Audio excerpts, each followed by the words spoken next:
Bismillahirrahmanirrahim. Assalamualaikum warahmatullahi ta'ala wabarakatuh. Selamat pagi semuanya. Bagaimana kabar kalian? Mudah-mudahan kalian dalam keadaan sehat walafiat serta tetap dalam lindungan Allah Subhanahu wa ta'ala. Amin amin ya robbal alamin. Alhamdulillah, kita berjumpa lagi di semester 2 ini. Kita bersama-sama kembali belajar baca tulis Al-Quran atau BTQ. Oke, kalian persiapkan buku BTQ-nya. Kita akan melanjutkan materi di buku paket BTQ, yaitu di bab 3. Di bab 3 tentang sujud tilawah. Oke, kalau sudah dibuka langsung saja.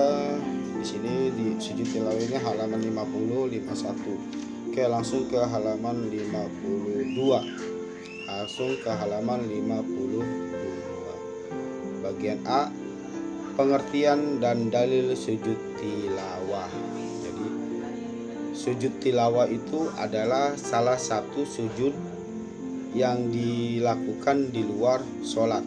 Salah satu sujud yang dilakukan di luar sholat selain sujud syukur. Jadi sujud itu yang dilakukan di luar sholat itu ada sujud syukur dan sujud tilawah. Nah, kali ini kita akan membahas sujud tilawah. Apa itu sujud tilawah? Sujud tilawah artinya sujud bacaan. Jadi tilawah itu artinya bacaan.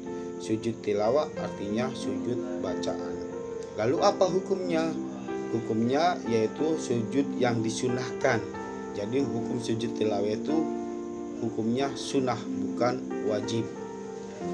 Sujud yang disunahkan untuk siapa? Apakah untuk semua orang? Tidak. Hanya orang-orang tertentu saja yang disunahkan untuk melakukan sujud tilawah, yaitu orang yang membaca ayat-ayat sajadah atau orang yang mendengarkan ayat-ayat sajadah. Jadi kalau orang itu tidak membaca atau mendengarkan ayat-ayat sajadah, ya tidak disunahkan untuk melakukan sujud tilawah. Jadi sujud tilawah itu hanya disunahkan bagi orang yang membaca ayat-ayat sajadah atau orang yang mendengarkan ayat-ayat sajadah. Sujud tilawah ini dapat dilakukan di dalam ataupun di luar sholat. Sujud tilawah ini dapat dilakukan di dalam atau di luar sholat. Jadi kalau yang dilakukan di dalam sholat seperti yang ada di buku paket ini, misalnya dalam sholat berjamaah, imam membaca salah satu ayat sajadah, lalu imam melakukan sujud tilawah. Karena imam membaca ayat sajadah, kemudian imam melakukan sujud tilawah. Karena imam melakukan sujud tilawah, maka makmum yang mendengarkannya wajib mengikuti apa yang dilakukan imam. Jadi ketika imam melakukan sujud tilawah, maka makmum pun ikut melakukan sujud tilawah. Itu yang di dalam sholat. Kalau yang di luar sholat itu bagaimana? Yang di luar sholat itu adalah orang yang membaca. Orang yang sedang membaca Al-Quran, kemudian ada ayat sajadah, maka dia disunahkan untuk melakukan sujud tilawah. Atau ada orang yang sedang duduk santai kemudian mendengarkan ayat sajadah, maka dia juga disunahkan untuk melakukan sujud tilawah. Bagaimana cara melakukan sujud tilawahnya? Melakukan sujud tilawah sama seperti sujud yang ada di dalam sholat, yaitu dilakukan cukup satu kali saja. Lalu bacaannya apa? Nah, kalau di sini, kalau di buku paket ini masing-masing ayat itu beda-beda bacaan sujud tilawahnya. Oke. Nanti kita bahas ya. Kita pahami dulu tadi bahwa sujud tilawah itu hukumnya sunnah. Dalilnya yaitu berdasarkan hadis Nabi bin Umar annan nabiyya sallallahu alaihi wasallam kana yaqra'ul Qur'an fayaqra'u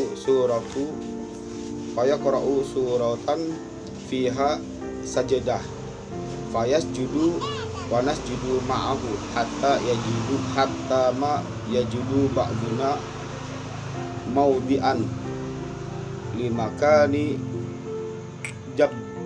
hatihi. Dari Ibnu Umar bahwa Nabi Muhammad SAW pernah membaca Al-Quran. Lalu beliau membaca Al-Quran dan beliau membaca surah yang terdapat ayat sajadah. Lalu beliau sujud dan kami pun sujud bersama beliau hingga sebagian kami tidak mendapatkan tempat untuk sujud keningnya. Ya, jadi ini hadisnya. Hadis disunahkan untuk melakukan sujud tilawah. Nah, ada juga hadis yang lain bahwa ketika Nabi membaca surat An-Najm, tapi Nabi tidak melakukan sujud tilawah. Padahal di surat An-Najm itu ada ayat sajadah, tapi Nabi tidak melakukan sujud tilawah. Nah, disinilah kita diambil kesimpulan oleh para ulama bahwa sujud tilawah itu hukumnya sunnah. Oke, lanjut ke bagian B. Sebab-sebab sujud tilawah. Nah, di sini Bapak tidak akan membacakan semua. Sebabnya ya tadi seseorang melakukan sujud tilawah karena ia membaca ayat-ayat sajadah dan ia mendengarkan bacaan ayat-ayat sajadah. Itu sebabnya. Lalu di dalam Al-Quran itu hanya ada 15 ayat. Hanya ada 15 ayat yang berkenan dengan ayat-ayat sajadah. Nah, di sini Bapak tidak akan membacakan ayat-ayatnya, tapi membacakan suratnya saja. Yaitu yang pertama surat Al-A'raf ayat 206. Yang kedua surat Ar-Ra'd ayat 15. Yang ketiga surat An-Nahl ayat 50. Kemudian surat Al-Isra ayat 109. Surat Maryam ayat 58, kemudian surat Al-Hajj ayat 18, kemudian surat Al-Hajj lagi ayat 77, kemudian surat Al-Furqan ayat 60, surat An-Naml ayat 26, surat As-Sajdah ayat 15, surat Shad ayat 24, surat Fusilat ayat 38, surat An-Najm ayat 62, surat Al-Insyiqaq ayat 21, kemudian surat Al-Alaq ayat 19. Nah, itu 15 tempat di dalam Al-Qur'an yang ada sujud tilawahnya. Kalau kita lihat di sini masing-masing ayat itu bacaan sujud tilawahnya berbeda-beda. Jadi kembali lagi, apakah kita harus mengikuti bacaan sujud tilawah seperti yang ada di buku paket ini? Ya enggak mesti. Di sini bacaan sujud tilawah itu sebagian ulama bisa seperti sujud dalam sholat. Subhana rabbiyal a'la, subhana rabbiyal a'la wa bihamdi. Itu ya bisa, karena sebagian ulama membaca subhana rabbiyal a'la, bahkan Nabi pun membaca itu. Atau ada juga seperti bacaan yang diriwayatkan oleh Siti Aisyah itu subhanakallahumma rabbana wa bihamdika allahumma gfirli. Subhanakallahumma rabbana wa bihamdika allahumma gfirli. Ya, cara sujudnya sama seperti sujud di dalam sholat. Sujud tilawah hanya dilakukan satu kali, ya. Boleh dilakukan berdiri dulu, lagi sujud, lagi baca nih, lagi baca ayat Al-Quran, kallala tuti'hu wasjud waqtarib, kemudian berdiri, takbir, Allahu Akbar, sujud tilawah. Atau juga langsung ketika lagi duduk kallala tuti'hu wasjud waqtarib, langsung taruh Qur'annya, langsung sujud, takbir langsung sujud juga nggak apa-apa. Lalu bagaimana bagi orang yang tidak melakukan sujud? Dia membaca atau mendengarkan ayat-ayat sajadah tapi tidak melakukan sujud. Dia tahu bahwa sujud itu hanya sunnah.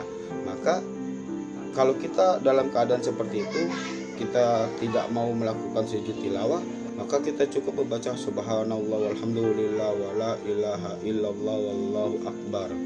Jadi ketika membaca, contoh di surat Al-Insyiqaq nih, wa idza quri'a alaihimul qur'anu la yasjudun, kita nggak melakukan sujud, maka cukup subhanallah walhamdulillah wala ilaha illallah wallahu akbar.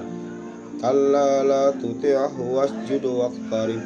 Subhanallah walhamdulillah wa la ilaha illallah wallahu akbar. Nah, seperti itu ya. Jadi bacaan sujud itu tidak mesti harus mengikuti yang ada di buku paket ini ya. Ya kalau kalian bisa menghafalkan silakan, tapi kalau memang enggak juga nggak apa-apa. Jadi cukup bacaan sujud tilawah itu ya cukup seperti bacaan di dalam sholat subhana rabbiyal a'la, atau bacaan yang diriwayatkan oleh Siti Aisyah, subhanakallahumma rabbana wa bihamdika allahumma gfirli. Itu kalau kita melakukan sujud tilawah. Kalau tidak melakukan sujud tilawah ya kita bertasbih saja, subhanallah walhamdulillah wa la ilaha illallah wallahu akbar. Ya, demikian penjelasan tentang sujud tilawah. Silakan kalian baca-baca kembali ya materi sujud tilawah ini biar kalian lebih paham lagi. Di sini seperti latihan-latihan, yaitu di halaman 59 sujud tilawah artinya apa, sujud tilawah dilakukan pada saat apa, dalam Al-Quran terdapat berapa ayat sajadah, terus gitu. Kemudian itu juga kamu kerjakan. Kemudian di mana, di halaman 60 juga sama halaman 61 ya kalian kerjakan ya, kerjakan saja ya sampai halaman 65 deh.